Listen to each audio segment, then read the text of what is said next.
If you are joining us online with a tablet, smartphone, or computer and wish to speak during that time, please use the raise hand option to be called upon to provide comment when the designated time is announced.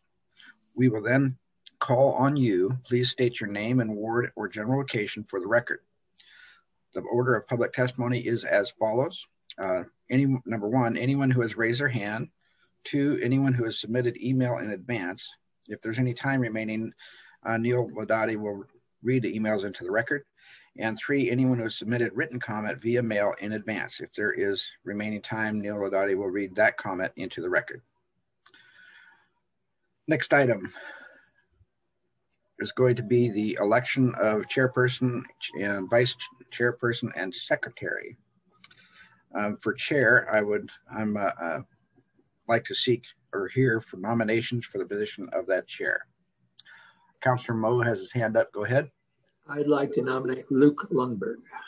I have a nomination of Luke Lundberg for the chair position. Corey Rodley has her hand up. Go ahead. I would like to nominate George Jesse for the chair position. Okay, so we have 2 motions. We're looking for a second on either motion. Let's go with it. Looking for a second on the first motion made by Councillor Moe.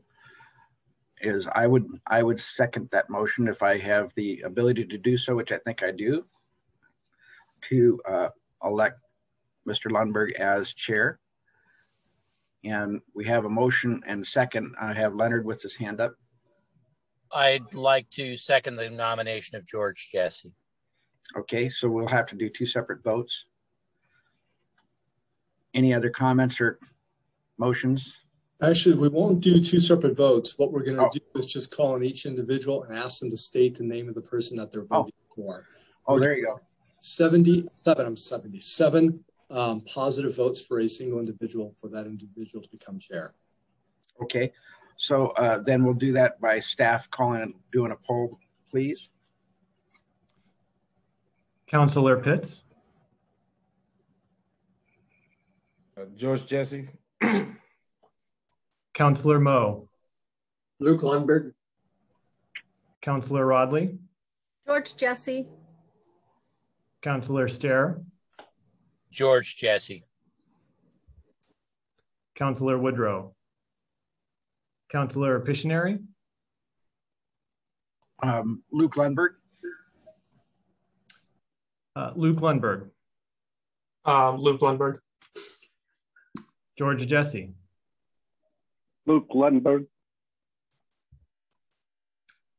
Darlene Reich. Luke Lundberg. Stephen Schmunk. Luke Lundberg. Holly Shaper. George Jesse. Paul Selby. Luke Lundberg. Chair, I show 7 votes for Luke Lundberg, 4 for George Jesse. Thank you very much. It looks like the motion carries for chair to appoint Chair Luke Lundberg. And do we, a little point of edification here, Nate, on the next appointment, would that be for do I do the vice president or does he take it over from there? You pass the gavel. He takes it over from here. All right, Luke, you ready? There you go. Yeah, I guess I am ready. Okay, so now I seek the any motions for appointment of vice chair, correct?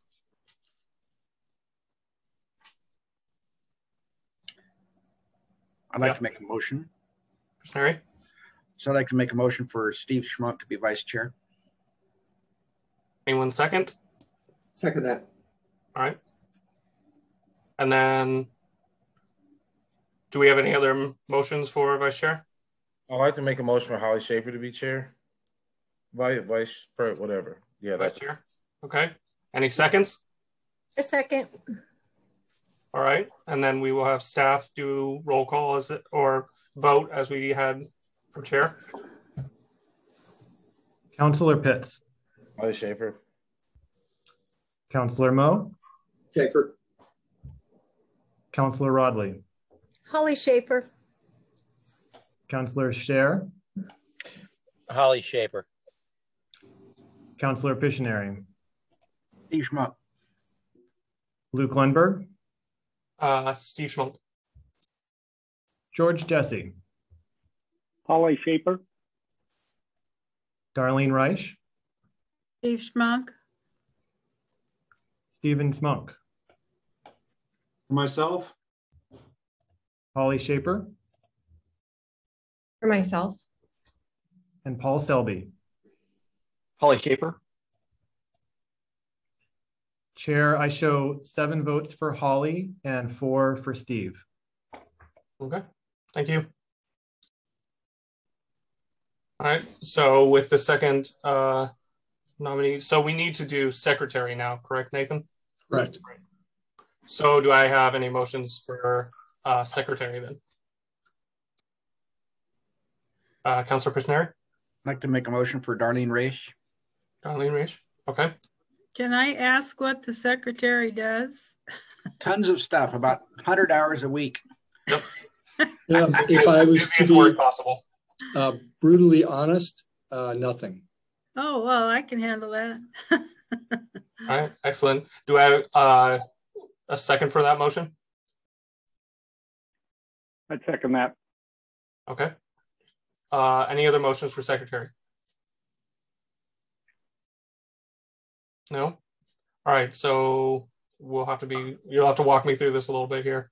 So in this one, you can just do a voice vote. All in favor, say aye. All opposed, say nay. And then if there's no opposition, you can then say, it's a unanimous vote of 11 members and Darlene becomes secretary. Excellent. All in favor? Do we have to do? Aye. All right. Aye. Aye. aye. All right. And any nays? All right, perfect. So we now have nominated all the positions. I believe we are now moving on to staff opening remarks. Let's just state quickly that the vote passed unanimously for Darlene to be secretary, just for the record. Perfect. Thank you. All right. So next step, turn it back over to you for opening remarks. Yes? No, actually, you're going to run the whole meeting from this point forward. Okay, so I'm going to introduce our city manager to all right. the budget message. All right, perfect. So then we will have Nancy Newton, city manager, and take it away. Thank you, Chair Lundberg. Okay, well, first of all, I want to thank all of you for your participation in this process tonight. Certainly the mayor and the city council, you as our budget committee members, our staff member that we have tonight. We have, Nathan mentioned earlier, we do have our department directors here tonight online. I want to acknowledge them because they also work very long hours. Also want to acknowledge the budget preparers that have assisted them, as well as our finance staff. So tonight we're picking up from last year and what a year that was. I'm ready to put that behind me and hope for better times. Nathan is going to give a more comprehensive budget overview tonight. I'm really here to give some highlights from my budget message that you've all received, and just kind of key in on a few things that I think are important to share. I always like to start with some good news, so let's start with some good news. So good news, last year property taxes have remained very stable. That's good news for us because property taxes are the city's primary revenue source. We also continue to have a very robust residential development. You may remember in my budget message that we had more than 2,600 building, plumbing, and electrical permits issued, and that's the highest amount we've had since 2008. So our planning counter was very busy, and that was a good thing. I would say that our city staff have adapted well to a changing work environment. Our priority always has been first in this pandemic to keep our employees and the public safe. And I think that they have done a good job in doing that. Finally, some good news on the federal funding side of things. We do know that the American Rescue Plan, or ARP, was signed into law by President Biden. As of right now, we don't know what the funding amount for the city will be, but we are monitoring this very closely. Any funding that we receive, we'll address through the supplemental process, budget process. Simply isn't time within the legal constraints of doing budget meetings and publishing for the record to include that conversation, and we have yet to know the amount. We do still have some challenges. I asked our finance staff to do just a rough calculation to answer the question, how was the city impacted last year due to COVID-19? And so what they did is they did a look at losses to different funds. Nathan went over some of the funds earlier. So there was an estimated $4.4 million loss to the general fund, street fund, transient room tax fund, and ambulance fund. Collectively, that was the total amount. Obviously in various degrees. As a whole, because these are our budget in total encompasses many more funds. It wasn't a catastrophic loss as other agencies that rely very heavily on user fees from the public experience. So I would give an example of Willamette Lane Park and Recreation District. Quite a large portion of their budget comes from actual people coming and using their facilities. So since we don't have that type of structure, that had a smoothing effect throughout the city.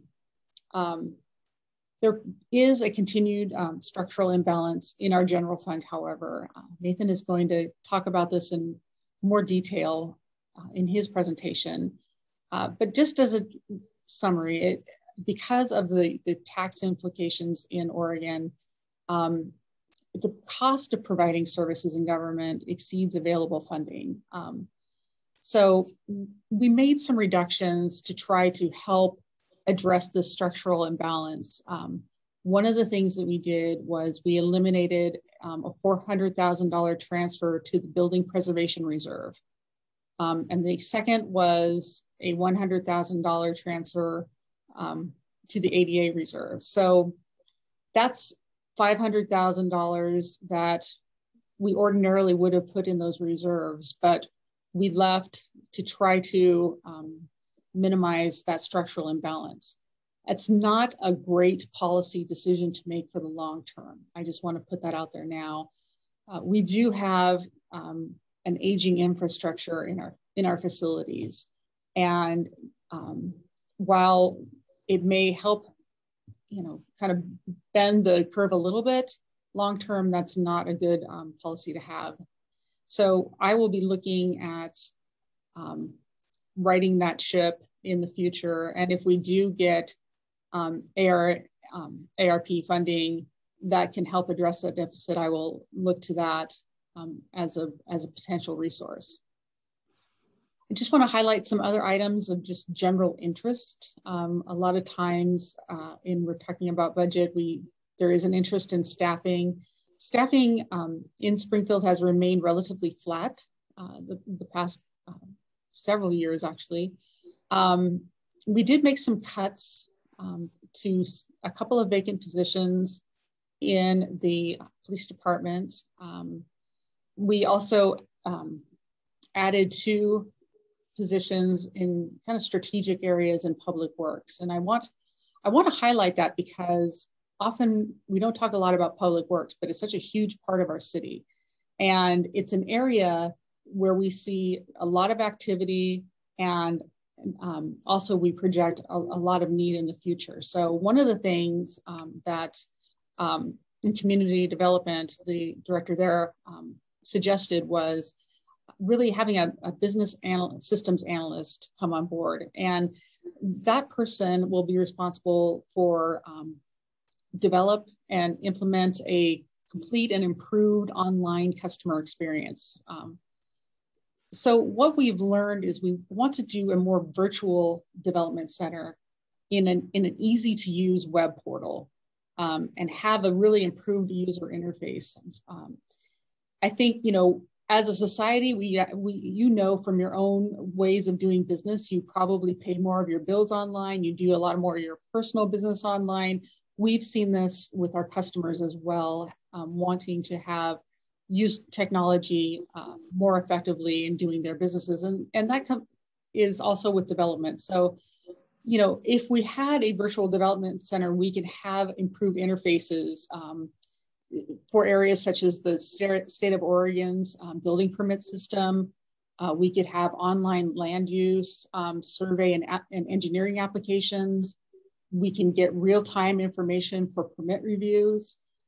We can also do customer communication tools. So we can have like a little how can I drop-down menus for people with links to information on processes.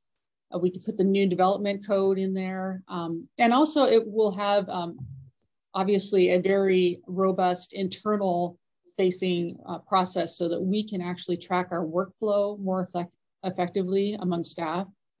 I think that's a really good investment to make because our systems are pretty outdated. And if we can have a more seamless interface where people actually don't have to drive down to City Hall, or they don't have to do things over email with large files, which is often the case in development, this could be very helpful. You know, it's just an alternative to traditional ways of doing business, which I think is a smart way. And I think it's a good time because we did have a year where we were kind of forced to try to do new things and different things. And the public responded very well to that. So I think we're kind of game to try more technology in our everyday lives and in our business community as well. So that will be funded through a variety of sources. We have a small technology fee that we collect when we do transactions. I think that's an appropriate use because it is actually implementing technology for that purpose. We can use some of our street funding. We can use some of our building code funding. This will be, if you look at the community development presentation, this is all noted in their departmental presentation. It will have very minimal impact on their bottom line within the department. So I think it's a wise investment, future looking. And I don't want to get too in the weeds in this, but this is another kind of interesting position that we're also going to be doing in public works operations. And if you really want to nerd out on city government, we can talk about traffic signals, you know, because who really thinks about it? You're driving around through the city and you just go and you go and you stop when you stop. But in fact, we operate 30 ODOT traffic signals, and we're obligated to maintain those signals. Our system right now has technology from the 1970s, and ODOT has been upgrading and modernizing their equipment. And, you know, so what we've been doing over time is when they upgrade their equipment, we get kind of their discards and their hand-me-downs, and we'll make it work. We'll put some spit and polish on that and put it up. But really, we do need to look at modernizing our equipment across the system. So getting a traffic project engineer on board in public works operations will help us enable to do that. We definitely want our traffic signals to be operational and keep things flowing. I know it seems like such a random thing to talk about, but this is the work of the budget committee. So here you are. One of the things that this position will do, because I asked the department director to kind of say, hey, how does our community benefit from this position? So in addition to keeping the traffic lights going, they'll also do analysis of the system itself, trying to plan for some modernization of that system that it desperately needs, implementing some transition from our streetlights to LED fixtures and controls, So that will help. And then also they'll be able to, we'll be able to deploy quick fixes to our traffic signals. When people call in and say, hey, this signal seems off or this isn't working, we'll be able to give a more timely response to our customer requests. So I think that's a good investment to make. They will also, in that position, assist with capital project management. They'll do plan review for public utility projects. So it's going, as usual with positions in the city, we don't really have that many very specialized people. We all do, we have a specialized area, but we take on other assignments. We're all kind of a little bit of a jack of all trades in some ways. So that position will be used in a variety of ways to help with engineering. So those are some two kind of wonky-ish areas that I wanted to sort of point out, not necessarily something that you would hear in a budget message, but this is the comprehensiveness of your city, right? You know. So now I'm going to shift gears a little bit, talk about the things that you would expect to talk about, and I'm sure that you're wanting to talk about. And probably the biggest one is public safety. We've been talking a lot about specifically our police department.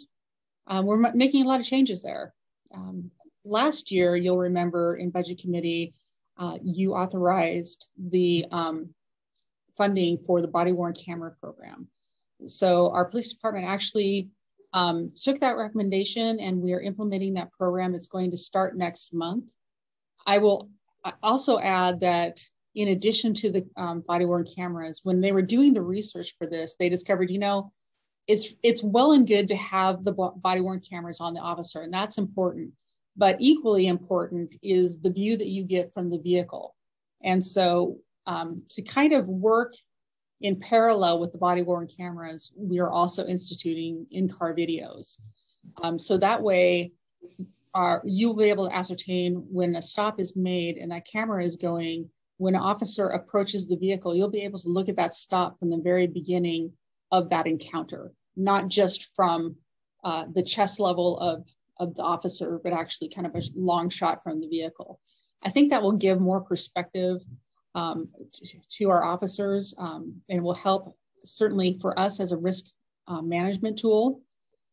Also, I think, you know, it will be important, this program, to make sure that we are maintaining it and putting the appropriate staffing to it. So, you know, although the purchase of the equipment was funded last year, I just want to kind of flag that this program will have an ongoing expense because you need people to analyze the data, you need to store the data. And then, you know, in your ultimate scenario, you want to be able to pull that data from vehicles, from the individual cameras, and use that in the department to talk about training, to talk about policies. You would use it perhaps in a discipline situation. So all of those things would work in tandem with each other, but you really do have to invest in the program, you know, otherwise it really isn't, you know, it's okay, you have the cameras, but then now what? So it's really taking it to that next level.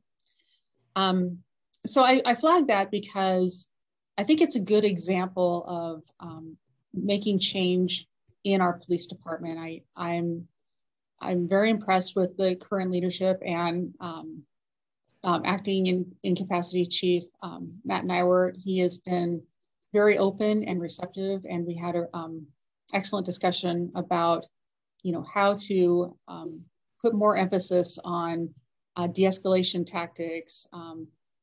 He's invested more training in use of force, and in fact, some of that training has gone on now, and also really talking about risk management.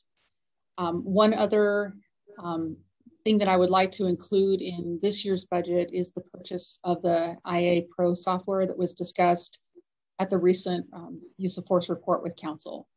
And we've already agreed that we will make that happen. So that's where I am on policing.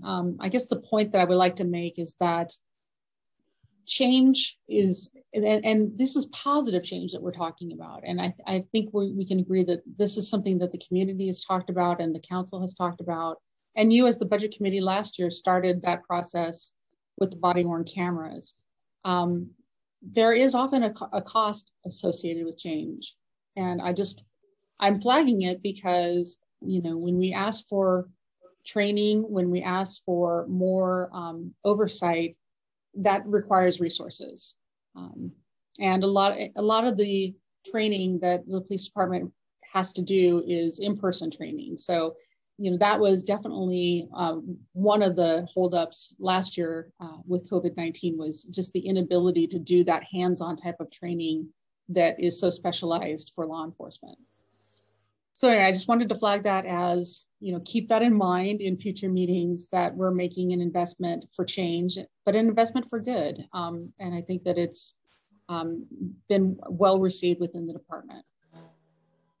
So those are really just kind of the highlights that I wanted to flag because I know Nathan's going to get really into the meat of this budget. But really, you know, the tasks you have before you of the next few weeks it's a complex task. And you're going to feel the push and pull of the competing needs in the city. They're all very important purposes. The work of this city is extremely just comprehensive. I mean, you're really have a lot that will require your attention. This is a very lean budget. I can say that, you know, especially this being my first year coming, and I can really tell you in my experience in public administration, the culture of Springfield and the staff here is really trying to be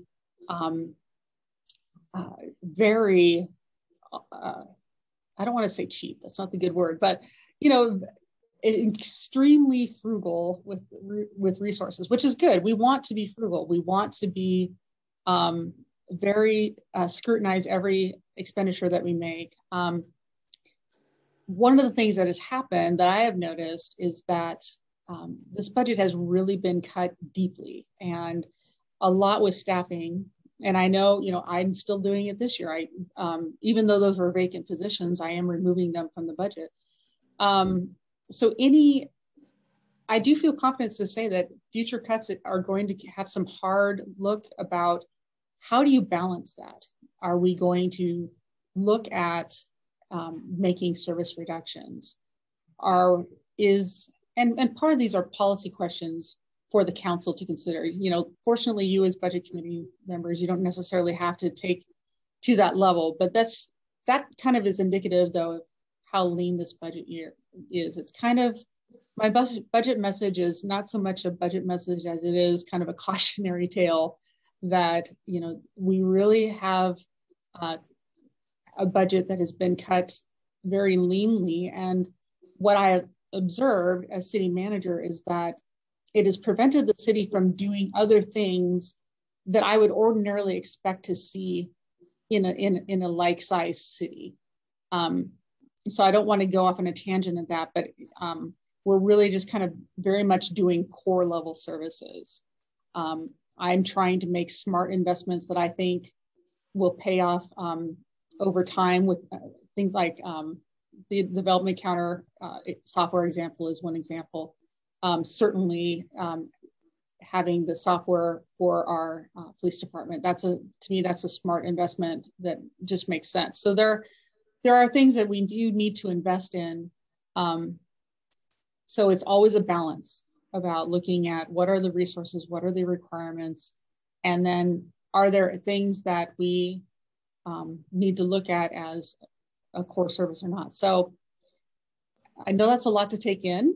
I'll just kind of close out by saying I really do appreciate all of you being willing to commit so much of your time to this process. It is a long process, and you know, our job as staff is to really try to be as clear and transparent as we can be, give you the answers to the questions that you have, and you know, research the heck out of it if we don't have it right there that night. But I just want to thank you for being part of this process and for serving your city.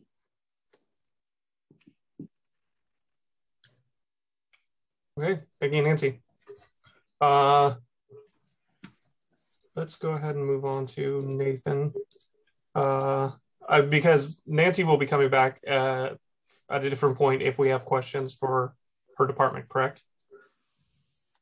Sure, and or just general, I can pop up whenever you need. Yeah, I think no. For those of you with iPads, I'm gonna close my screen down so you have less boxes. Hopefully, that will get more people on screens for iPads. All right, perfect. Yeah, so we'll save any questions or follow up for that for when she comes in. So then we will go ahead and move on to Nathan with the budget overview. Let me share my screen.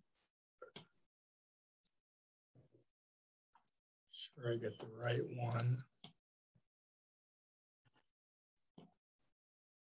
Okay.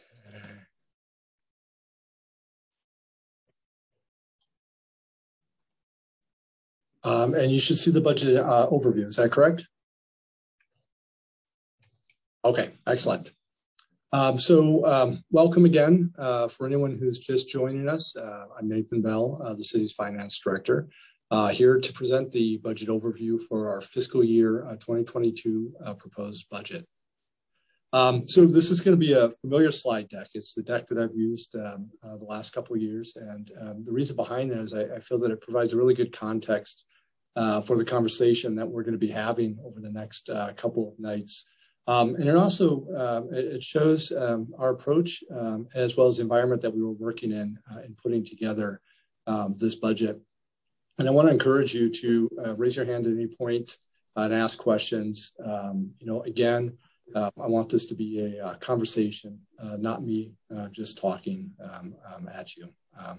And with that, I'm going to start. The agenda for the evenings, I covered this during the training, so there's really no reason to cover it again. All right, measure 5 and 50. And so one of the things we've been struggling with here for a number of years is just our revenues haven't kept pace with our expenditures. And really, we can look back to the late 90s. There was a lot of money coming into the state, primarily from south of the border into the real estate market. And the response of our citizens was to put 2 measures on the ballot, measure 5 and measure 50. And what these essentially did was they limited the amount of property taxes that you pay to $10 per thousand for general government services and $5 per thousand for education. Additionally, it put a collar on property tax growth that it could not grow by more than 3% year over year. So what we now had was an assessed valuation that grew by no more than 3%, and the real market value separated from the assessed value. At the same time, I'm going to show you a slide that's really going to illustrate this. Our cost in providing specifically public safety, and I've defined public safety as police, fire, and our municipal courts, has increased over the last 20 years by roughly 5% year over year. So when your primary property tax funding source only increases by at most 3%, you end up in a situation that is no longer sustainable. So, and this really illustrates that. There's a lot going on here, so I'm going to just kind of give you a second to acclimate yourself. What these bars represent, and they span 20 years, the full length of the bar is the cost of public safety for the city of Springfield. So if we start in 2000, we're looking at roughly $14 million. And then we come out to 2020, we're looking at roughly $35 million. Public safety has increased from 14 million 20 years ago to roughly 35 million in 2020. At the same time, if you look at the green dotted line, that's our property tax revenue in the general fund. And you can see how it hasn't kept up proportionally. The gap between the cost of public safety and the primary funding source has separated. And so what we've had to do in response, and this started in 2004, is we've started to rely on local option levies. We've got our fire levy which funds a portion of one fire engine crew. And we have our police levy, which finances our municipal jail as well as supports police, municipal courts, and city prosecutor's office. The smaller bar on the clear bar on the bottom, that's our police levy. And you can see where that really steps up in 2010. That's when the jail came online. If you look at the darker segment right along there, that's our fire levy, and that stayed relatively consistent. When we first started that levy, it funded the full cost of that fire engine crew. Here recently, we just had that put the levy on the ballot, and it passed again. We increased it from 36 cents to 38 cents per thousand, and that increase was just to keep it at status quo. But right now, it only funds a portion of that fire engine crew, I think roughly around 65 to 70% of the full cost of one engine crew.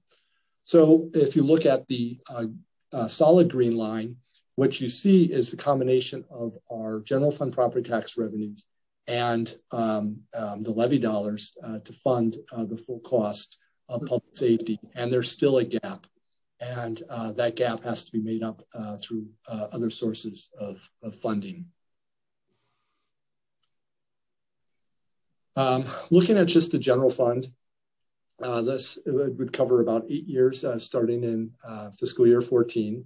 What you see is you know, and when we bring it to you, we bring you a balanced fund that looks healthy. The revenue exceeds the expenditures, and the gap in that would represent the beginning cash or the reserve down below. And that's a healthy reserve. And how we define healthy is no less than 20% of the annual operating costs for the fund. So for the general fund that has roughly a $40 million budget, a healthy reserve would be $8 million or greater. And we've been able to, up until now, maintain a healthy reserve. And I'm going to speak to that because we're going to have a 5-year forecast that's going to follow. I think the one thing I want to mention on this slide is what we want to see in this green line, which represents the revenue, is just a consistent, steady increase.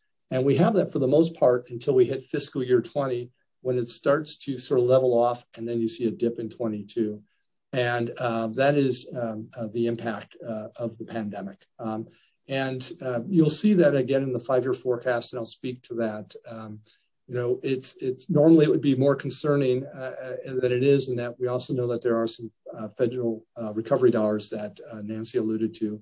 And one of the things that we heard that may qualify for those funds is lost revenues, revenue recovery. Moving on to the 5-year forecast. This is a forecast that our council has become accustomed to seeing. I brought it to you last in January in a work session, and prior to that in October in a work session. And what's nice about this forecast, and I don't know if this is lost on you, but this is probably the best looking 5-year forecast that we have put in front of you yet. And I'm going to talk about some of the factors that have contributed to that. First is we've made some cuts. We made about $500,000 in cuts in the general fund back in the spring of 2020. And then we made another $400,000 in cuts that we've incorporated into the fiscal year 22 budget that we're putting in front of you. So that's $900,000. And when you take that over 5 years, you start to move those outer years in a positive direction. Additionally, we've got some great things that are happening in the community right now. This factors in an exciting development that's happening over in Marcola Meadows. We worked with DPW to estimate the impacts on our property tax rolls, and we have factored that into this forecast. Additionally, some things that we've only spoken to anecdotally, but we've now moved into this forecast is we have 2 large investments in this community that qualified for enterprise zone exemptions. That's where they're exempt from property taxes for a number of years. Those are expiring in fiscal years 23 and 24, a portion in each. Those are International Paper and Swanson's Mill. I should mention that the Swanson's Mill isn't impacting the general fund, as it is within our urban renewal district for downtown. So we're going to see a boost in our downtown urban renewal funds as a result in both fiscal years 23 and 24. And then lastly, we've built in our underspend. And going back to what we talked about earlier in the evening with the legal level, when you look at the general fund and you have 10 departments that each of their own legal level, all 10 of those departments have to come in at or under budget. Typically, they come in under budget. When you start to aggregate that under budget amount across all 10, sometimes it adds up to a significant amount. Historically, our underspend has averaged around $800,000 a year. And some other things that contribute to underspend could be vacancies that don't get filled right away, or projects that get postponed for one reason or another. So in this budget, though, we actually built in an underspend of $600,000 across each of the years. And our reason for reducing it from what we've averaged historically is that with the $900,000 in cuts that we've made across those departments, there's a feeling that we probably are going to see them start to eat into some of the underspend that they historically had, that we're most likely going to see less underspend. So looking at fiscal year 22, we're still in the healthy reserve range, which is 21%, but we have a deficit spend of $1.1 million. And again, normally I would be concerned about that. And especially, last year, if you remember, we had a deficit spend of $900,000, but we were transferring $500,000 over to a capital projects fund for future deferred maintenance. So in a way, part of the underspend was saving for the future. That's been removed from this budget.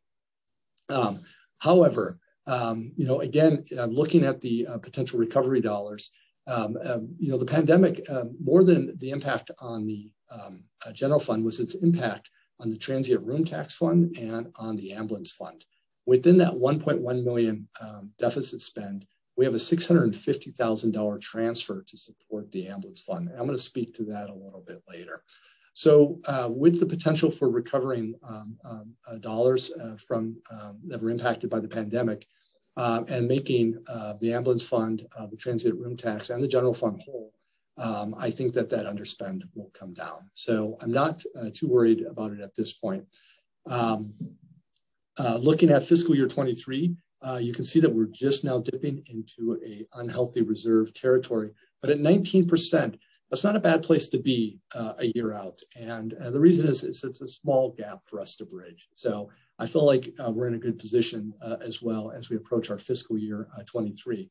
But as we start getting into those outer years, there are still some concerns. There's a structural deficit that we really need to address. And I'll be speaking to that at different points throughout as well. I think the last thing that I probably want to mention on this is, we have a large deficit spend in 22, comes down a little bit in 23, but it jumps back up in 24, and then a large one again in 26. 22, 24, and 26 were all PERS rate increase years. You get a biennial rate that's good for 2 years. And so we absorb it in a year, and then we got a little bit of reprieve while it remains steady for a year, and then we see another increase. And with that, going on to the next slide, PERS. Interesting enough, some of the PERS slides that I've shown you in the past have looked a lot worse. We've started to see this curve line moderate some. And, before the pandemic, the market had reached all-time highs, and that really does contribute a large part to our PERS liability. It took a hit with the pandemic, but as you all recognize right now, it's back up again. And so fortunately, that never found its way into our PERS rates. Because of the strength of the market over the past few years, we've been seeing positive signs in terms of rate projections coming out of the state. And so we've actually, the pressure that PERS has been putting on our budget has been somewhat alleviated. It's still something that we're paying attention to, but it's not as large of a concern. Another thing that I'm going to speak to a little later again is we've started to put together a rainy day PERS reserve. And at this point in our insurance fund, we've set aside $2.5 million to address those outer years. And I'll speak as to why here in a little bit. And then lastly, I think PERS gets a lot of interest from the public. But I'm going to show you a slide that's really going to put it in context and really the impact that it has on our budget. If I really wanted to say what's happening in local government in terms of our funding and the struggles and challenges that we're having, it goes back to measure 5 and 50. Absolutely.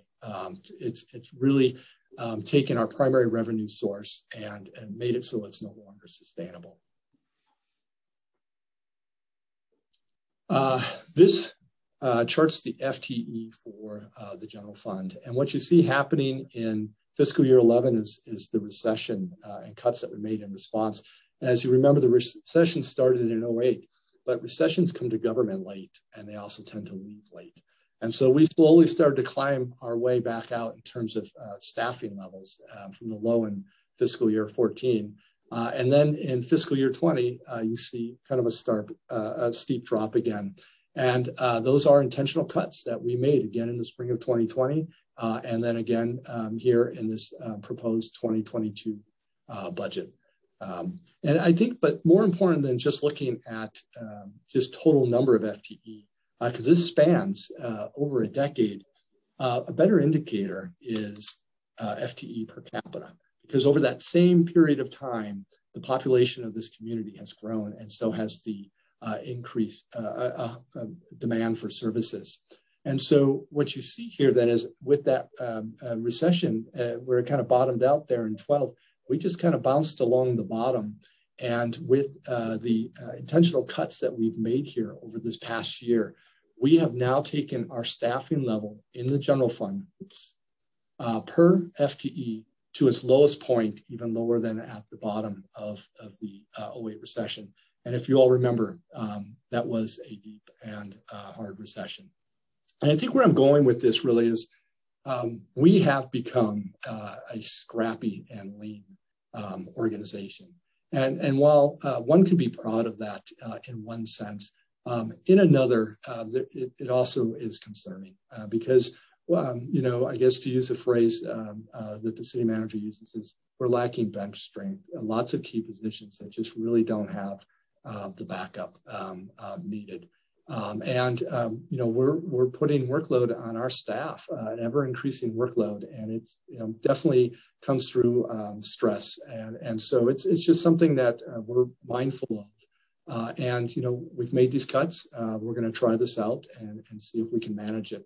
But I think it's safe to say that we're really getting to a point that we can't cut anymore without impacting outward facing services.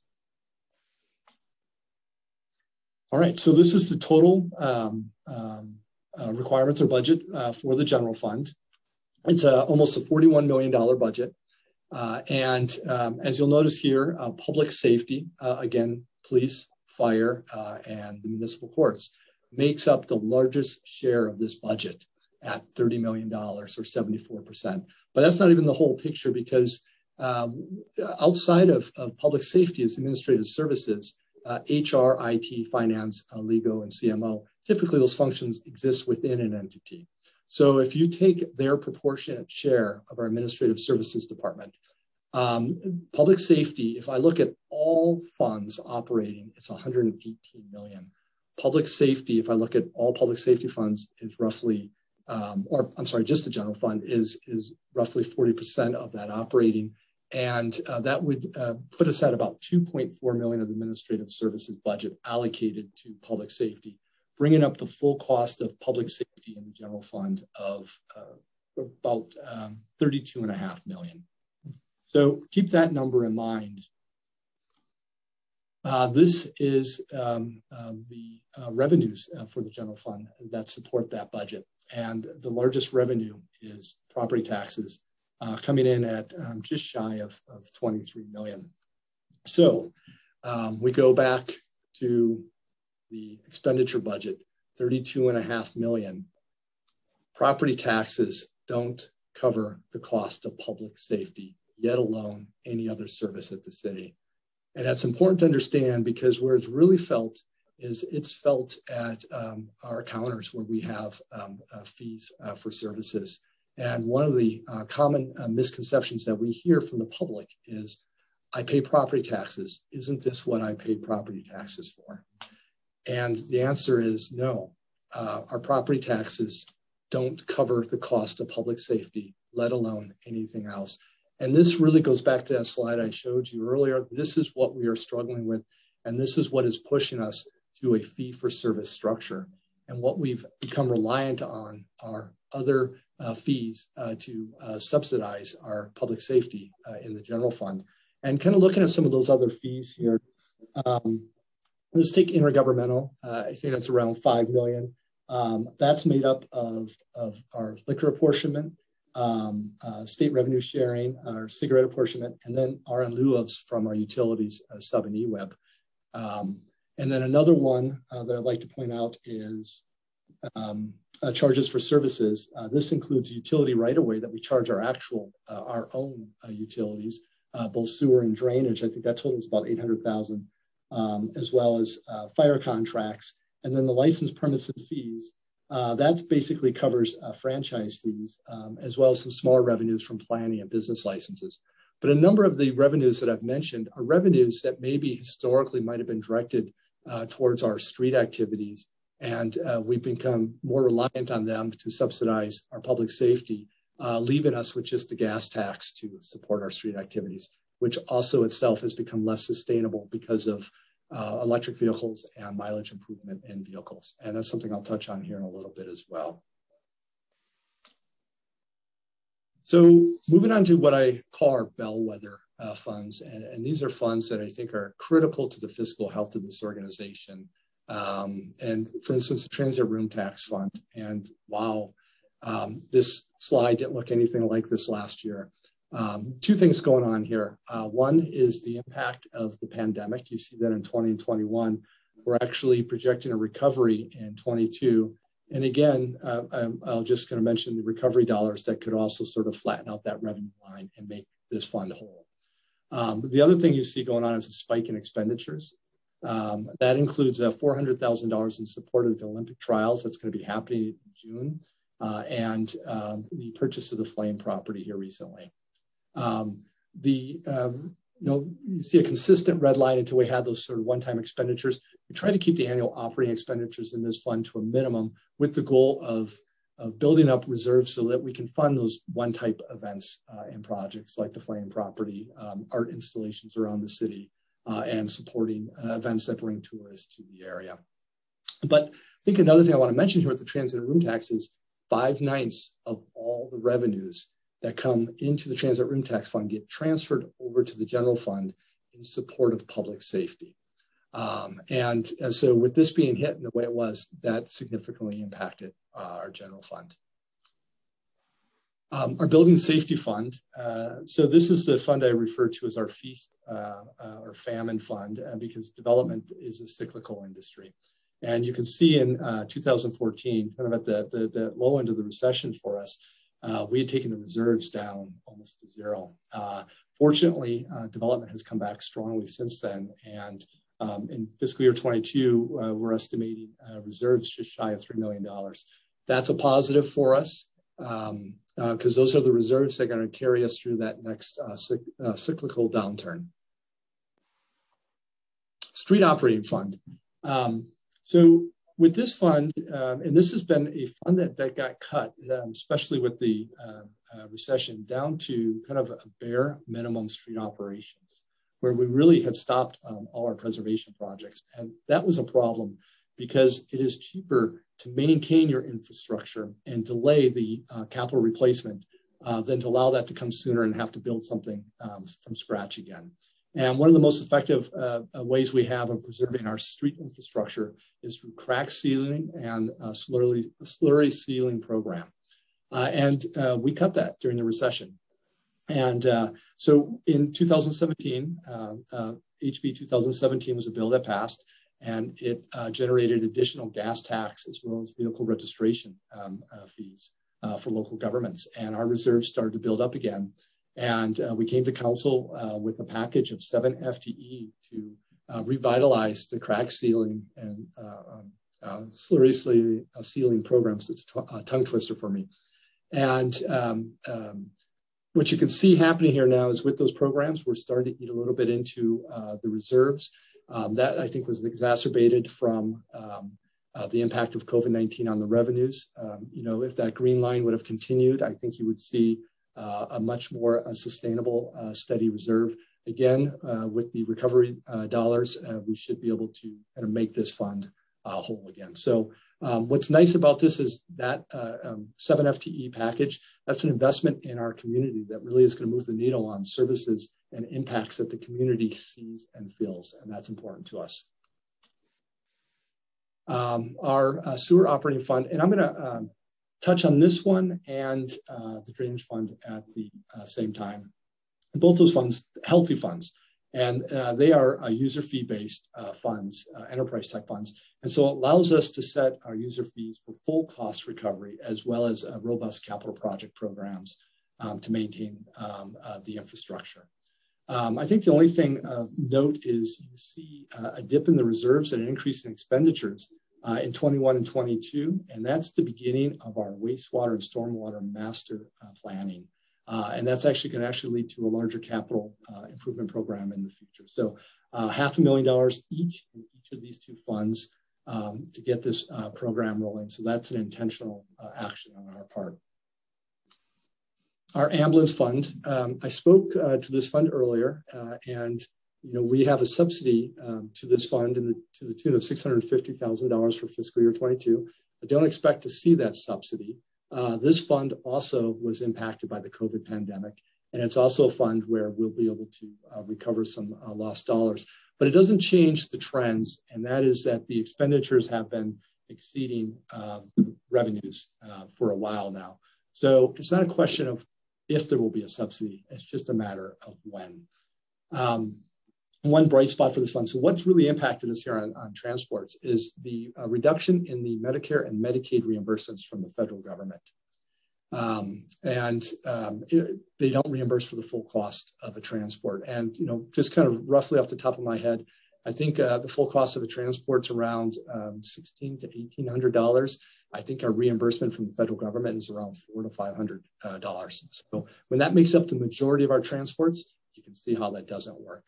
One bright spot has been GEMT, Ground Emergency Medical Transport. It's a reimbursement that we're receiving from the state for Medicaid transports. Hopefully they can grow that program. It's been helpful to alleviate the pressure, but it won't fix the problem. Now, as far as a long-term subsidy goes, I should mention that more than just the transports, this fund also provides staffing for our minimum staff response. And so even if we were to get out of the business of transports, we would have staffing that then would come over to the general fund so that we continue to maintain our minimum staffing levels for response. So what that means is some level of subsidy could make sense. That's one of the things that we are going to ascertain, is to figure out where that sweet spot is, that if we ever to cross it, to where we would actually consider whether being in the transport business makes sense. This is a fund that you'll see coming forward in council in work sessions as we look for solutions to address it. Our Booth Kelly property. I mentioned this earlier, we've acquired some properties for some different reasons over the years. And these properties actually have been a great source of revenue generation to a degree that over the years, we've used this fund to subsidize general fund activities. Unfortunately, what you're seeing happening with that reserve and with the revenue starting in fiscal year 20 is we lost an anchor tenant, Greenbrier Rail. And they were in a site that was uniquely suited to the business that they did. A site that we knew it would be hard to find a tenant to replace it. And that's been the case for us. So we've seen a drop in our revenues and in our reserves. And as a result, this is also a site, while it's been a great fund for subsidizing our ongoing activities, we've done that at the expense of maintaining these physical assets. So we have significant deferred maintenance on these properties. And so we've terminated the subsidy to the general fund. We are going to preserve the reserves to the best of our ability and start using them to address some of that deferred maintenance. And I talked about this one with the sewer fund. Medical dental. I point out this one because it's a very large program, but it's actually been a bright spot for this organization. A number of years ago, we made the decision to go to a self-insured program, and it's really paid off for this organization. Additionally, we have implemented a wellness clinic that we have here at City Hall, and the school district has joined us and partnered in that wellness clinic. And between our self-insured program, where we have had really good experience, and our wellness clinic, we have been able to hold down the cost of our medical dental plans below that of our peers, both with self-insured programs and with the traditional insurance programs. So while we've still seen some growth, it's been significantly less than a lot of our peers. And when you look at the actual expenditures, we've kind of been hovering there in roughly around that $7 million range. You see that spike in 22. That's because when we budget, we have to budget. So there's a big difference between a good year and a bad year. And we have to budget as if any year could be that bad year. And so, you know, how it'll come in actual, it'll probably look more like the preceding years, but we have to budget for a worst case scenario. The other thing I'd like to mention is that dotted blue line. That is what is considered a healthy reserve. So we're well above a healthy reserve. And that's not something that we understood in the beginning with this plan. We hired an actuary to come in and help us determine what the appropriate reserve would be. And so what we've been doing now is doing benefit holidays where we don't charge our employees for health insurance for a month. And then the money the departments would have paid towards the insurance program, we've instead been transferring over to what I call that PERS rainy day reserve. And to date, we've set aside $2.5 million. And I hope that we might be able to do one more of those holidays. We could have $3 million set aside for the future to help deal with the impact of PERS. So now we get to the total budget. This is total budget for all funds. Looking at the FY22 proposed, we have an operating budget of almost $119 million. That's made up of almost $60 million in personal services. And then if you look at that chart below, that breaks down those personal services. And I want to speak to that here in a moment. Material services of 55, almost 56 million, capital outlay of 3 million. And then when we look at our total requirement, we're looking at a total budget of 350 million. That's kind of an eye-popping number, but it's a little bit misleading. So first off, 190 million of it is non-departmental, and the majority of that is reserves. So we budget it as an expenditure, but it's really locked up to be used in future years. Additionally, within the city's budget, looking at that $350 million budget, 132 million of it is the MWMC, the Regional Wastewater Commission. So MWMC contracts with the city to perform its administrative function, which includes their budget. And in doing so, we include the entire MWMC budget within our budget, not just the staff that we hire for administration, but the entire plant and all the Eugene employees. All of that passes through our budget, as well as they have large capital reserves for future improvements. When they take on capital improvement initiatives, they tend to be very large and very expensive. And so again, remember 132 million of that 350 belongs to MWMC. And I'm going to look at some pie charts, show you some pie charts that are going to break some of these things down. Lastly, talking about the personal services again, the largest share of that is salaries, which comes in at around 60%. The next two largest are our medical plan and our PERS, both coming in at 14%.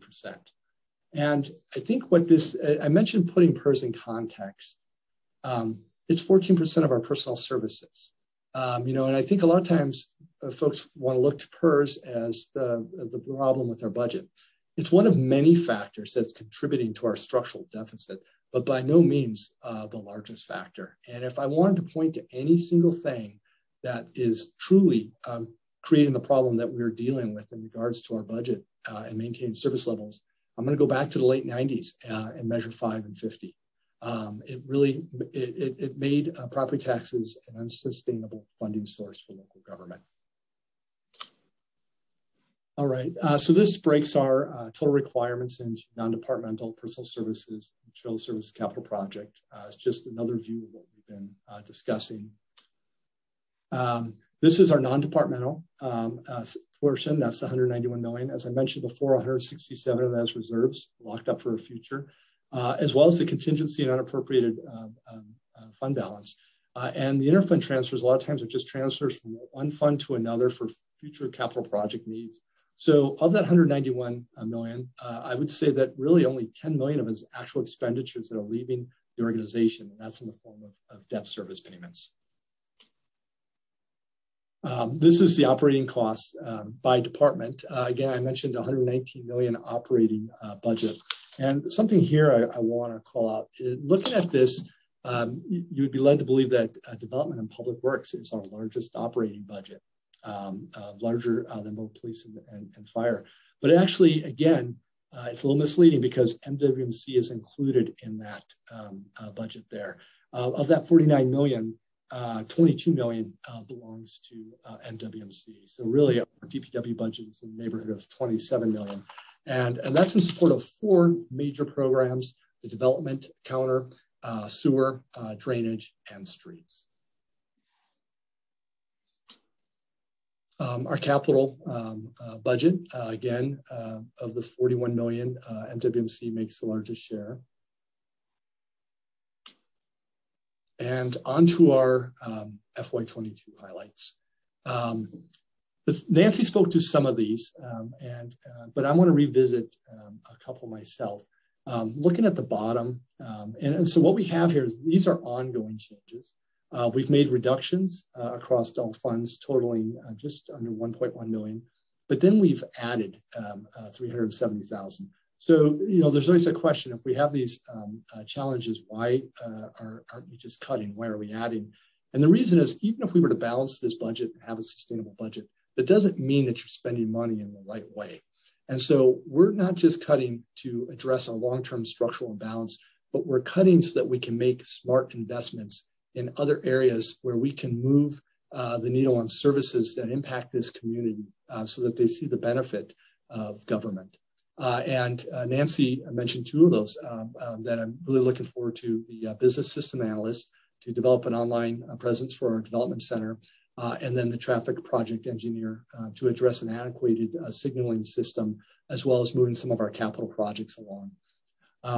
But the other thing I'd like to just highlight is again, that elimination of the 400,000 to deferred building maintenance and 100,000 towards ADA. Our deferred maintenance on infrastructure is large and it's growing. And I was excited that 2 years ago that we were able to start saving for it, and even if it was a small amount. But the fact that we've had to eliminate that is concerning. That can't continue. It needs to be addressed. So that's going to be one of our challenges moving forward. And some one-time changes. We're adding a Vector truck to our fleet. We have a limited duration planning position that we're going to extend another year while we work on the development code update. And then I called out the transfer to the ambulance fund because, one, again, I think with the recovery dollars, we may not actually have that subsidy in fiscal year 22. And then as far as its amount and duration, it's uncertain. So again, it's something we're paying close attention to and we'll address. Future year considerations, very similar to last year's. I won't go through all of these. These are items that I think you're all familiar with. I'm going to call out the last one, the backlog of deferred maintenance on infrastructure, buildings and streets. It's a critical area we need to address. And our solutions. So where we like to go are usually the first two: grow our economic base and encourage population growth. But these are hard to affect. And we'll continue to do that with economic development initiatives. But where we end up going are the latter three. And I'm going to just drop down to that last one. We debated whether we should keep that one, cost containment of current services. And if, cost containment is something we're always doing, but what that meant to us is finding savings internally, inward facing. And we're at a point now where we've cut probably as much as we can cut. That one may take a different form in future years. So what it brings us back to is increasing our revenue base or service level. And these are both areas that we'll be bringing back to council in work session with ideas for addressing that structural imbalance. And that completes my overview. Any questions? Actually, I had just two quick questions, and I think they'll fit in best here. The first one, I guess, is going back to the ongoing concerns about expenses and how much of this budget process is still going with the basically attempt to understand the full impact of COVID. And are you still at a point where you're not sure exactly what's going to happen, so you're trying to approach it more conservatively? Or how are you, is this, we kind of know where we're at and we're building from there? No, I would say the latter. We know where we're at, building from there. We know there's recovery dollars coming. You know, the numbers that we heard originally were large, but then they slowly kind of got whittled down. You know, I think we are hopeful that at the very least we should have some revenue cost recovery. You know, but as always, you know, if I was to say my biggest concern, you know, with the vaccination program, it feels like, you know, we're kind of emerging from this pandemic. There will definitely be changes in our lives probably that continue on, but we'll find some level of normalcy. My biggest concern is the federal balance sheet and the impact that that's going to have on our economy going into the future. And that's really, it's hard to estimate. Thank you. Councilor Fishneri. Hi, Nate, or yes, thank you. Nate, stop sharing.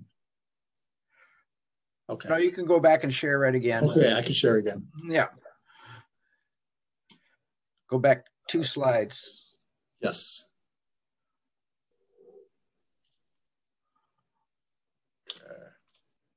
Right there. So on your 4th bullet point, you say a shortage of affordable housing. So are you insinuating or indicating that we're not short on other housing? Absolutely. You know, we're short of all housing. So I personally would like to see that pointed out, because there is, I'm not saying affordable housing is not needed, but what I am saying is that we need to also keep our concentration on making sure that we can get all price point housing built as opposed to targeted. It's not quite working. I was going to edit it on the spot, but it's not letting me. But I hear you. Because it's not really an honest statement. I should say it's partially true. Let's put it that way. Okay, again. All right.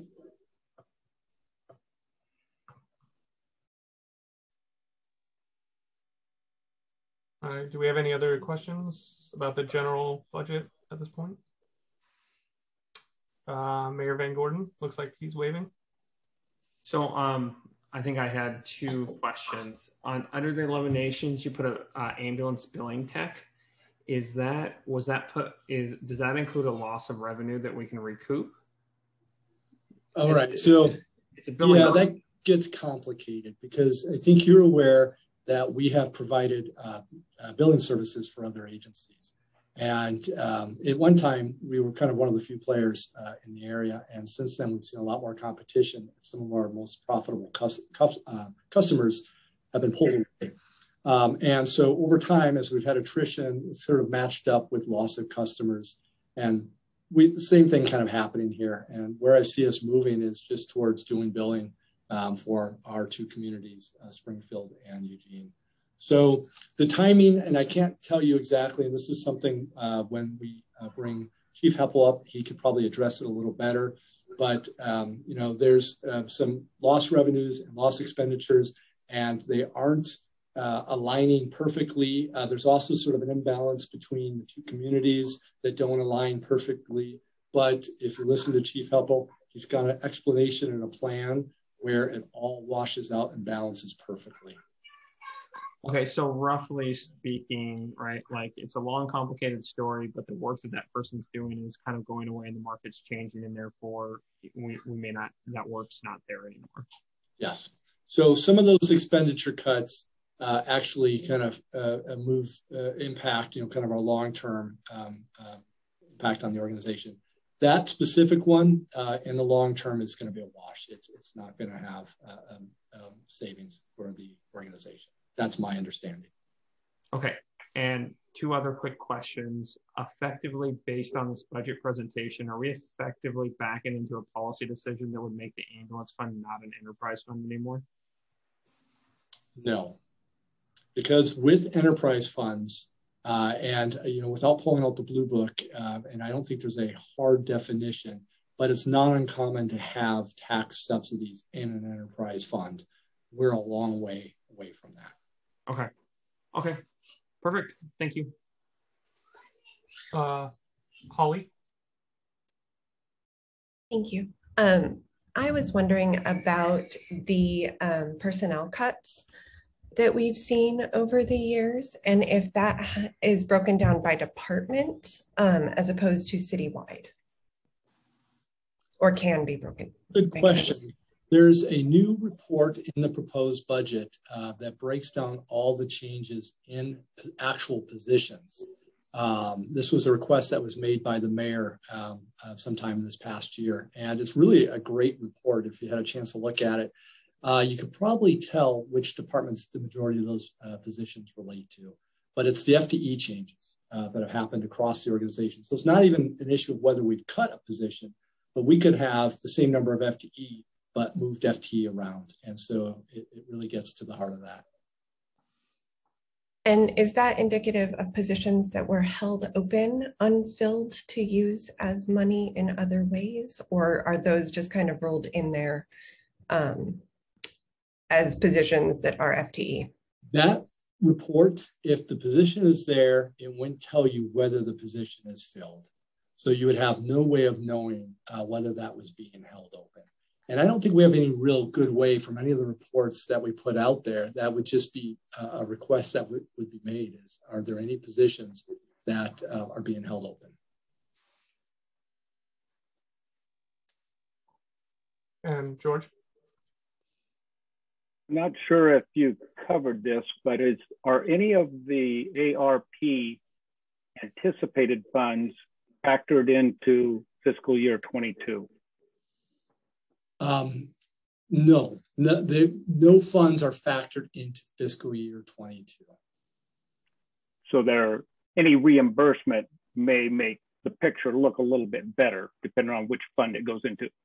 Exactly, and that's why, when I mentioned the deficit spend in 22 in the general fund, I wasn't as concerned, is because I know that we are going to receive recovery dollars. I know that some of those recovery dollars will be used to make us whole on lost revenues. So again, it is going to improve our picture in the short term.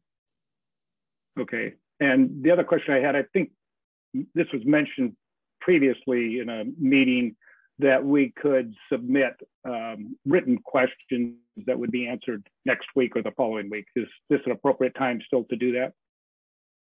Yes, I believe you can still submit written questions. I'm going to have Neil Ringer verify that. But now that we're also in the process, if you want to ask those as well, that's also an option. I prefer writing because they're fairly lengthy. Okay. George, our plan is to release our first response from as staff to committee questions this Friday. If there's not time to provide a sufficient response by this Friday, then we may look to push that to the following week. But we will respond to all questions that you submit. Okay, great. Thank you. Okay, and Steve? Yeah, so I'm wondering about the COVID relief package and now the 1.9 with the ARP, excuse me. So these are sort of unprecedented funds, and you have sort of dealt with those on the fly. Is that fair to say in the last year? Yeah, I think that's fair to say. So if you have an idea of where the funds are going to be allocated to, I assume you don't at this point on the 1.9 ARP? So the dollars that we've received have all been allocated and spent. And that would actually show up in our budget. It's only this second round of funding that was recently signed by President Biden that we don't know the actual dollar amount. We don't know what requirements will be associated with them. That's the only dollars that we haven't included in our budget. Okay, so you don't know where the money is allocated, so you don't know how it would impact the budget. Is that fair to say?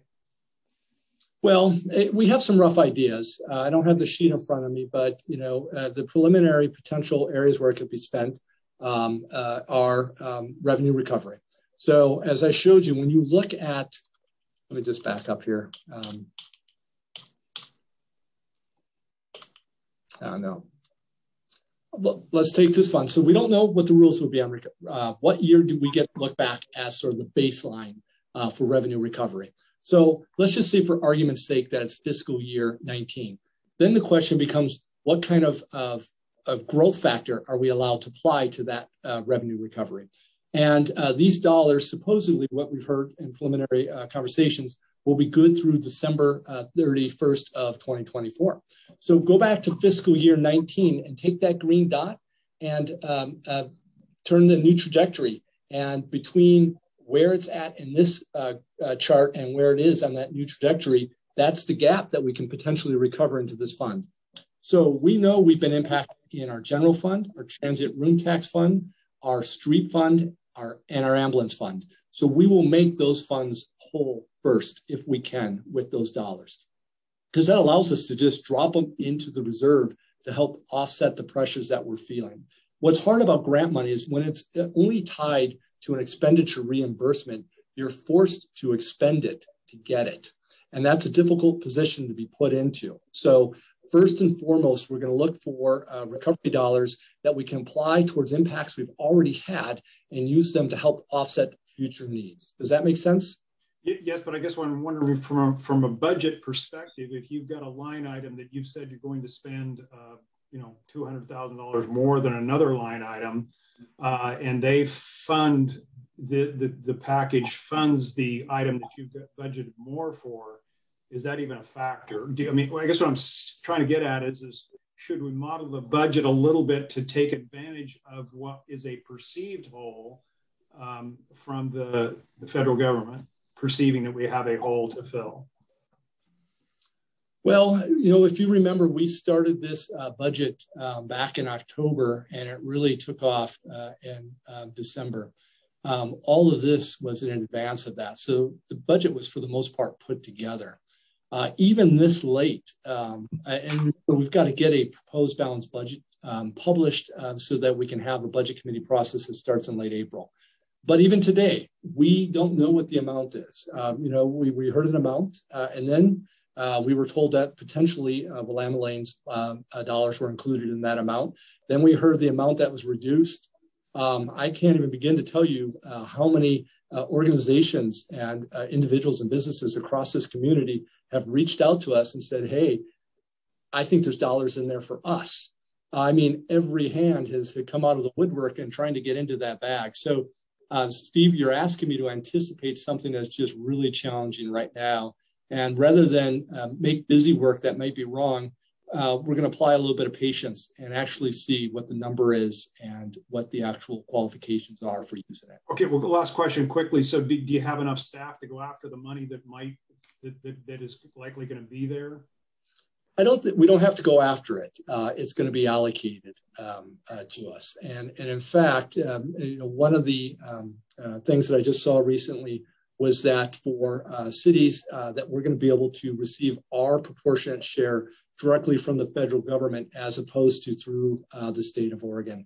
I know with those earlier recovery dollars, a lot of it was channeled through the states, and every state handled it differently. And some states just pushed it right out to the local governments.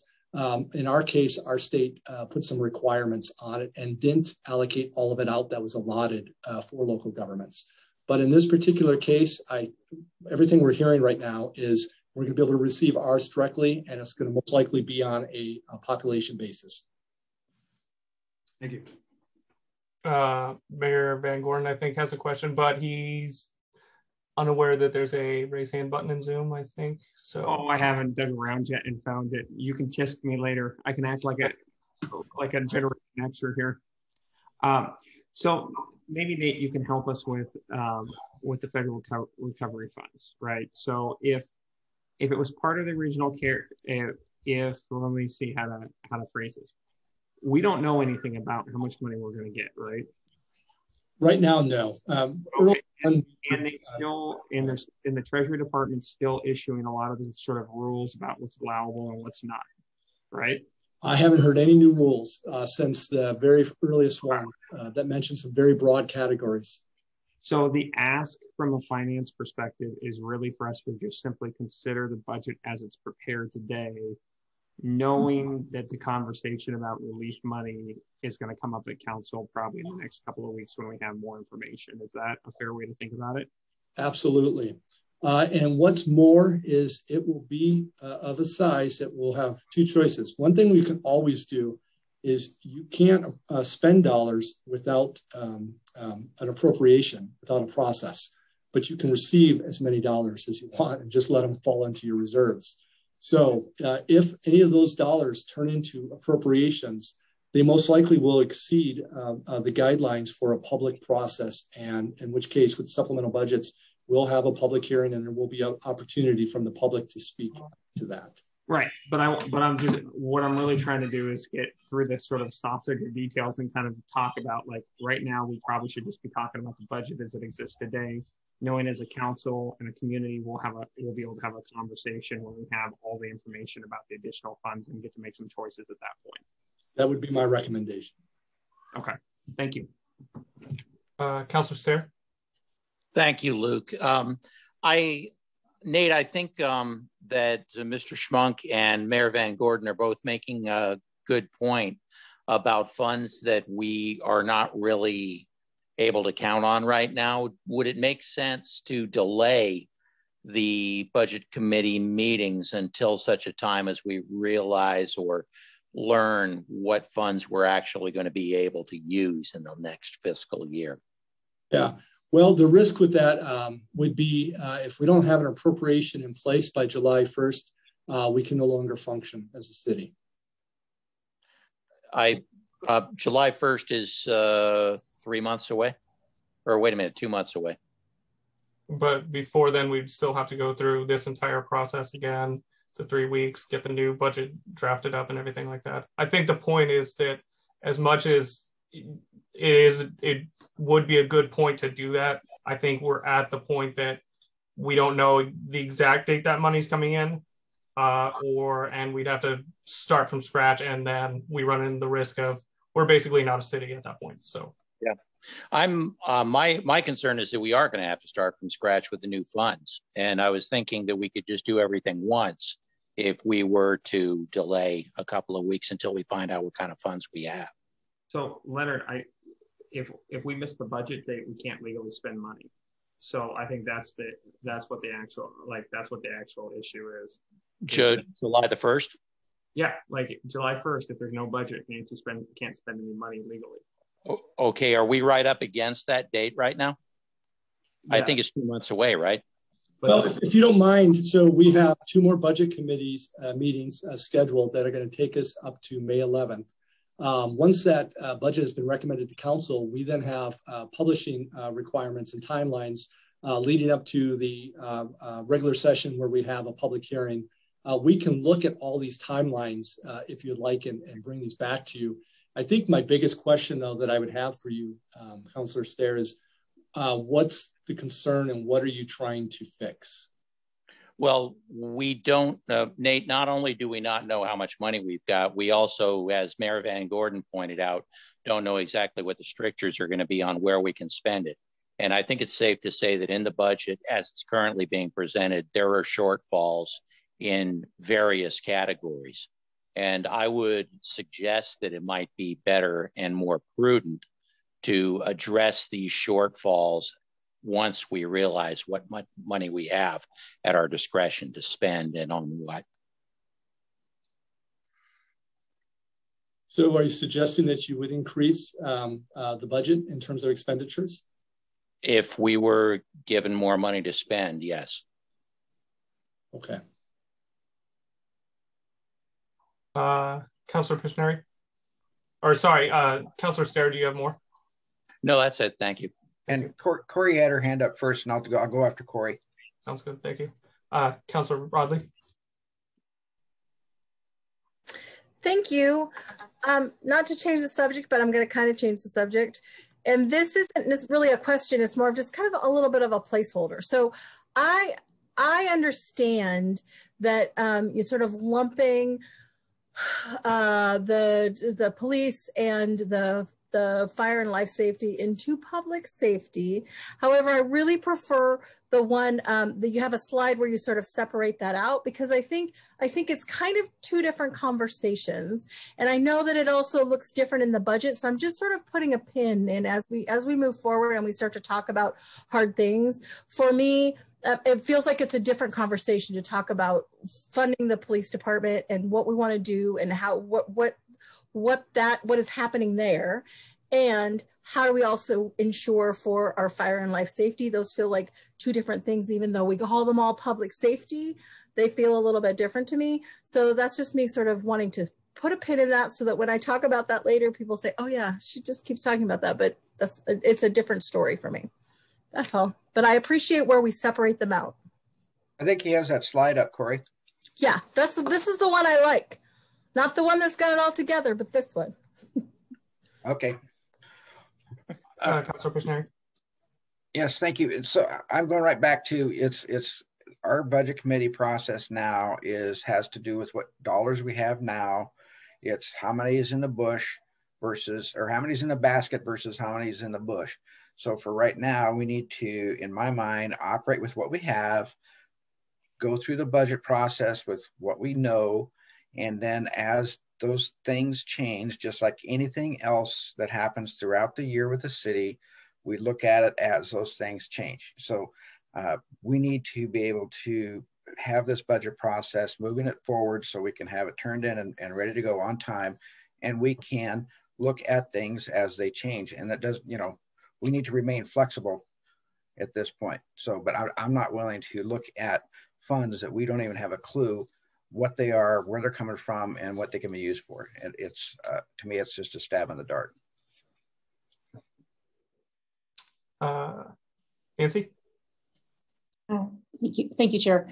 I think Councilor Pishnari said part of that, but as city manager, I get a little bit nervous about thinking about delaying dates, only because there are legal requirements that we have to hit as far as notification and publishing of a budget. And so I don't want, I just get nervous about moving dates because it doesn't give us very much flex on the end part where we really critically need to have noticed our budget, had a public hearing with the council to approve it. You have to adopt it and set the tax rate. There's a series of steps that Nathan outlined in the beginning of his presentation that all take time. Also, regarding the ARP funding, I'm not knowing that amount, I also get a little nervous. I had hoped that we would have by tonight more information about at least an order of magnitude on that. But there's also some factors that add some complexity. First is, Nathan mentioned, there is the potential that some of that funding may be need to go to Willamette Park and Recreation District. There has been some discussion about that on the statewide level. I get the parks and special districts and were kind of overlooked with some of the previous CARES money. And so there has been kind of on the political side of things, which I don't really play in often and I don't pay much attention to, only for the course of my job here. But there's, been some pressure on the federal government to say, hey, you really didn't recognize special districts, and there are a lot of them that didn't receive help. So if we had to have some of that allocation go to Willamette, we would need to engage with Willamette about what that amount would be and what is fair and what captures the lost revenue that they experienced during COVID. That's going to take some time. And then once we calibrate to that, we also need to have some good recommendations that council can can kind of review for the use of funds. I like to, when you're going to a policy-making body, to have some examples that you can at least kick around for ideas that you think would be a good use of funding. So that's why we constructed the budget this way, and we probably as staff, and I'll own this, should have given more communication to council on the outset of the intent of this process and the timing of how things are fitting together. Thank you. Councilor Stair.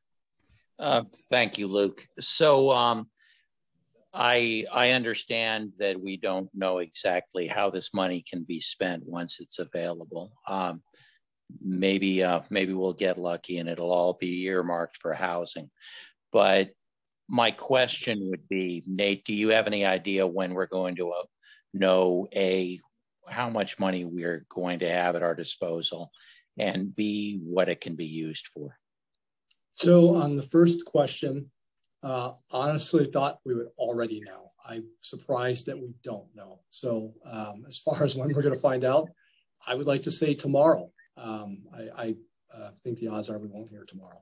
So don't have an answer on that one. We're dealing with the federal government. And on the second question, what we've heard in terms of preliminary potential expenditures, one is revenue recovery. Another one is broadband infrastructure, water and sewer infrastructure. And there were two others that are escaping me. Nancy, do you remember?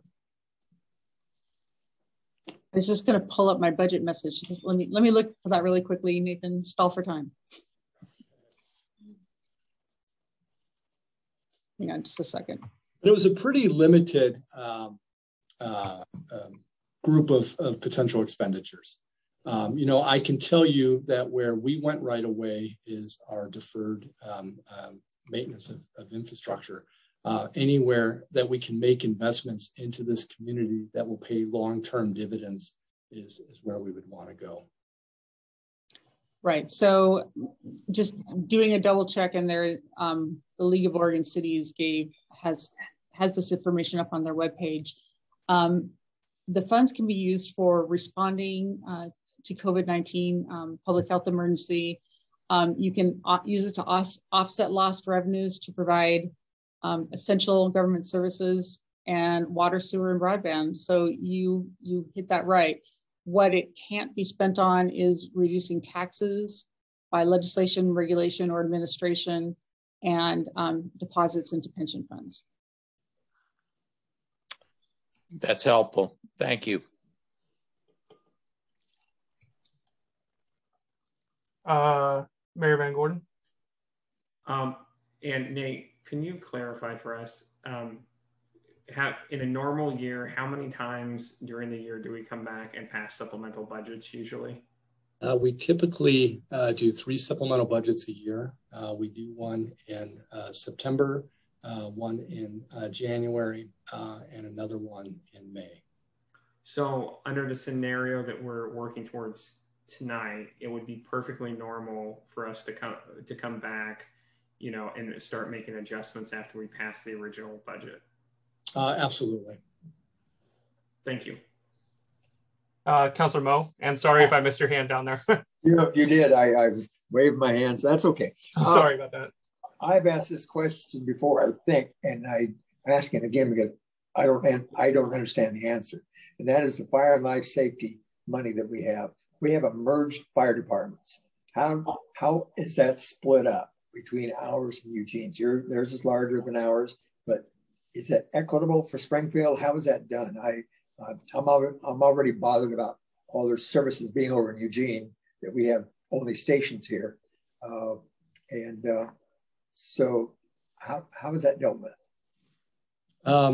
Well, I could answer that just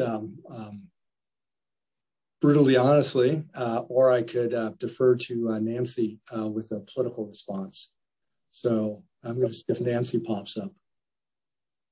Well, I'm already up, and I'm thinking I should have popped down and stayed there. Well, that answer is good enough, hearing that. Well, it's complicated, Councillor Moe. And, you know, I think that if you were to ask Eugene, they would feel that they're carrying us. If you ask us, we feel that there are certain activities they're doing that aren't necessary. But in the big scheme of things, I think that we have a merged fire department that really is second to none for a community of our size. Right now, I would say that the shares are somewhat proportionate population. It's bigger than just these two communities, as you well know, because there's also the fire districts that also contribute. And the other thing is what's challenging is it's, you know, I think one question is, well, where have the savings been? And it's hard to quantify those savings, especially because it's continued to grow. What you can't always demonstrate, though, is that it's grown at a smaller pace than it would have if we didn't merge. On the one side, we have these combined positions, the fire chief and deputy chiefs. But that's other hand, we're now a large organization that has a bargaining comparable for wages that is higher. You know, so where that balance comes in is it's really hard to say.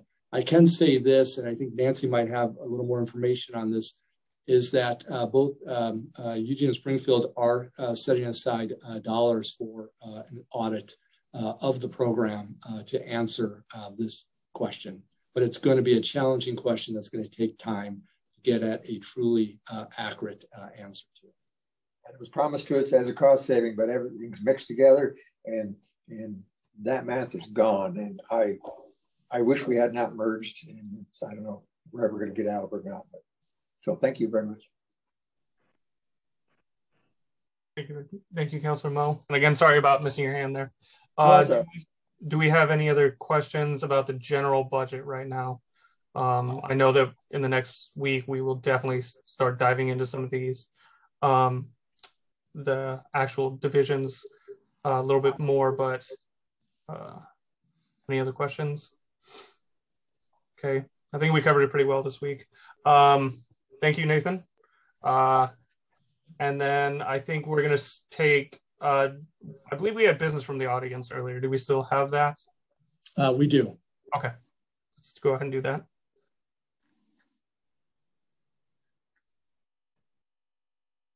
And Neil Obringer, are you going to come up?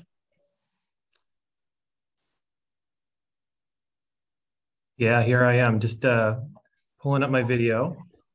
Chair, so I've now allowed the members of the audience to raise their hand.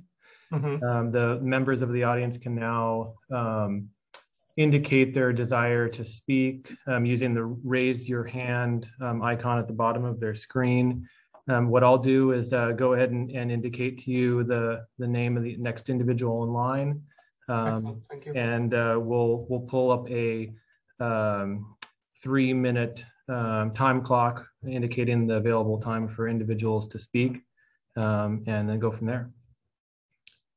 So, Chair, the first individual who would like to provide comment is Elizabeth Utterback, and I'm going to Elizabeth. I'm going to allow you to unmute on your end now. Got it. Thank you, Neil. And thank you for this budget presentation. Nathan's slide of the general fund reminded me of the Pac-Man game, that big blue Mar that is our public safety slice. Looked like a Pac-Man that's eating the rest of the city. And that's literally what it feels like when I read the news, when I listen to your presentation. And I don't think that's just because of the ongoing costly litigation with SPD. However, I am curious and furious if the liability insurance deductible for the police is considered an operating cost. And if so, which department is that coming out of? But anyways, I also wanted to share a philosophy that comes out of the nonprofit world when considering setting budgets and scopes of work, which is to avoid duplication of services that are provided elsewhere in the community. So I'm thinking, how can the city increase city services while at the same time decreasing liability and potentially costs as well? With these things in mind, I was wondering if y'all have considered streamlining services like dispatch and contracting those services out to Central Lane 911. I saw in Rick Brazil's report that Springfield Dispatch failed to record incoming calls and radio traffic for over 4 months. So from my perspective, the city could potentially receive more professional and appropriate service at a lower rate by contracting with Central Lane 911. That's just one example. So I'm curious what other service areas could be combined with other agencies like that and result in cost savings and better service.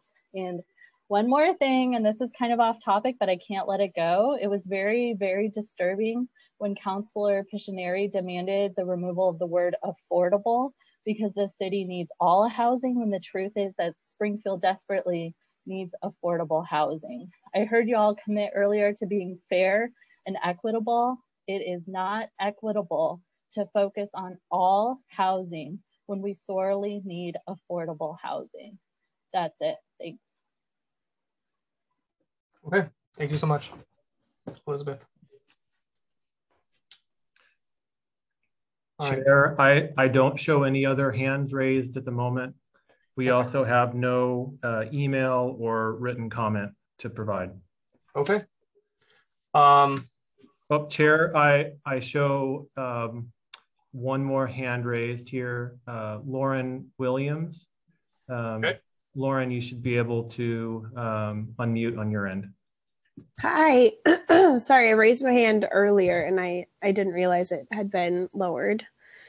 I assume you can all hear me? Yeah, I'm getting over a cold, so please excuse all of my throat clearing. Good evening. My name is Lauren Williams. I live in Ward 2. Thank you for taking my comment. I've been waiting all year for this meeting and I'm really excited for the month ahead. So as we've all already identified, there are some problems with our police department and we need a budget that reflects that there is a problem in our police department. As an example, over 50% of SPD's injuries to citizens during arrests were caused from the K-9 unit, and yet the K-9 unit has had more funds allocated to it.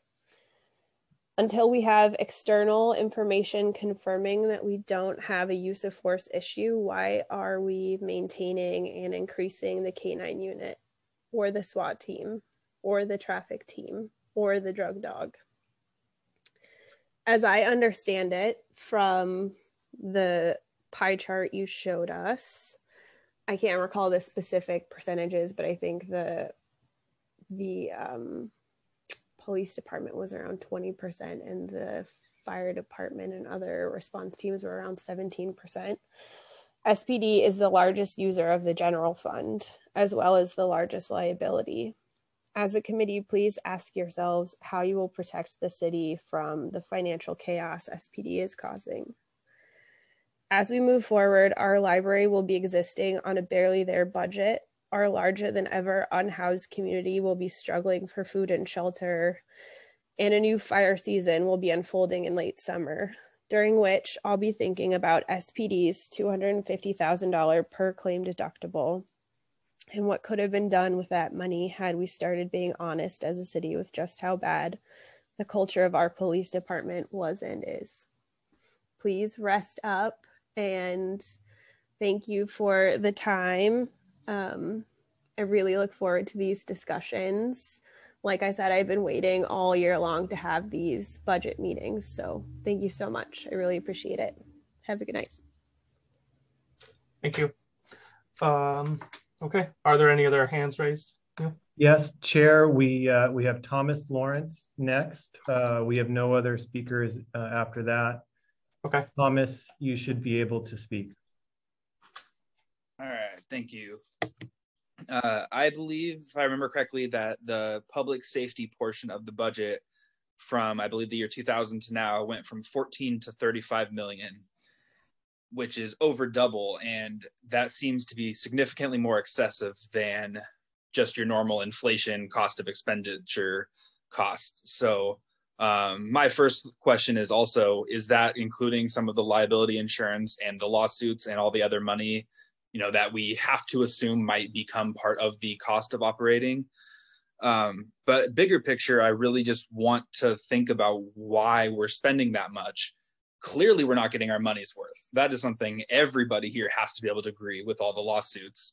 Why are we spending so much money on a failing system that is clearly not working as it's designed? I believe it was about 3 years ago that Cahoots was expanded into a small part of Springfield. Can we look into maybe expanding them even more? They do much better work at a fraction of the cost. There are many other teams and other resources out there that can do the job much better for much cheaper. Yeah, I mean, seriously, 14 to 35 million, and obviously it's not helping the issue. So let's try something else. Thanks for the time. Thank you so much, Thomas. Okay. Any other hands raised, Neil? Chair, I show no other hands raised. Okay. Thank you to the three of you, Elizabeth, Lauren, and Thomas. Also, I believe we should be getting to police and fire next week. So you're definitely encouraged to show up and hear the presentations and any questions that are asked of them at that time. And yeah, I think that is, do we have any other business that needs to be addressed this week? I'm not showing anything else on the agenda, so. No, that is it. Okay. Adjourn. All right. So yeah, we'll go ahead and adjourn and see everyone next week. Actually, it looks like Darlene has a question. Yeah. Oh, yes. I'm sorry. For some reason, I didn't get the hand until you went to the public. So I don't know what I need to do. Maybe next time, if that should happen, if I don't get the hand thing. Yeah, I'm not sure about that. It's on the Zoom end. That may be something set up. But if you wave at the camera, I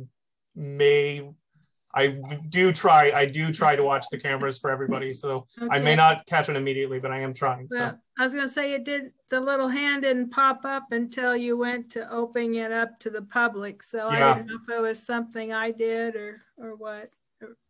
No. Anyway, I guess if it happens next time, I'll just yeah, just wave as hard as you can, and okay. I promise I'm trying to look for it. So that's fine. Thank you. We all look for people's hands, so yeah. we'll let you know. Yeah.